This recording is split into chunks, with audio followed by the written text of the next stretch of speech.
Okay, so we've got vectors u and v here defined there, and it says then find the vector 8u minus 3v. So this is just like a multiple, right, of these two vectors here, a combination of them. Okay, so we want 8 of these and take away then 3 of these. So all you've got to do is simply substitute in, right?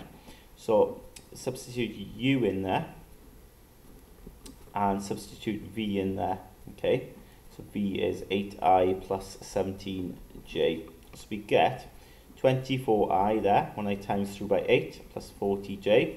And remember then we're timesing through by minus 3, right? So that'll be minus 24i, and then minus 3 times 17 is minus 51j. So we get then 24i, take away 24i. Well, that'll actually cancel, won't it? And 40j then, take away 51j is minus 11j. Okay, so that's our answer. Part 2 then, it says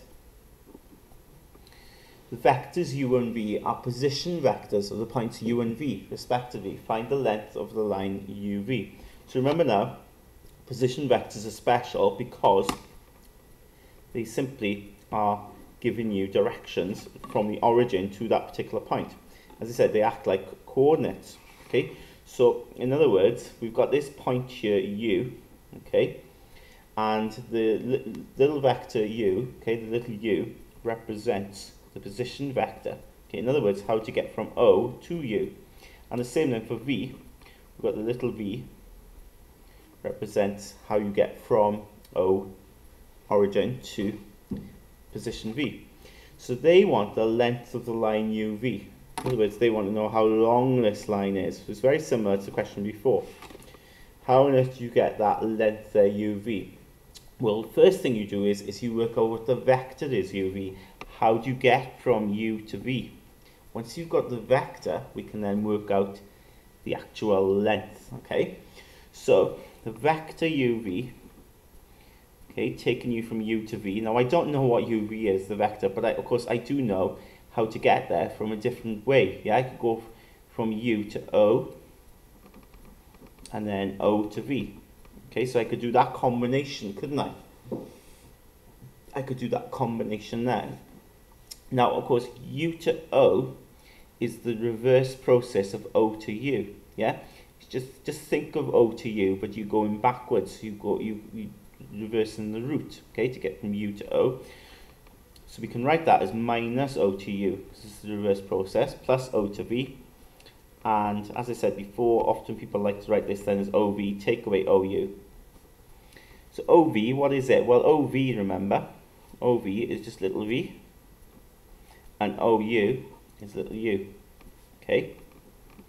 And there's a nice sort of result that happens here, and this happens all the time. If you've got uv here, it's equal to little v take away u. So it kind of reverses those letters, isn't it? uv, vu, and you take them away. Okay? That always works. So little v is 8i plus 17j. Little u then is 3i plus 5j. But remember to put it in a bracket because we've got to take it away. So this becomes then 8i plus 17j minus 3i minus 5j. So we get then 5i plus 12j. Okay, so that's what uv is. Now that's the vector uv, but remember then I want the length. I want the length of it. But you've got to simply appreciate then, to get from u to v, I need to go along this vector. I need to go across 5 on the x-axis, and I need to go up 12 on the y-axis, and I get to where I want to be. Okay, so essentially then my u is here, my v is there. Okay, so that's how I can get from u to v, going across 5 and then up 12. To work out the length from u to v, you just use Pythagoras then. Okay, you get that side simply by squaring this side, squaring the other side, and then square root the whole thing. That's what uv is, the length. And of course, work that out, it comes to exactly 13.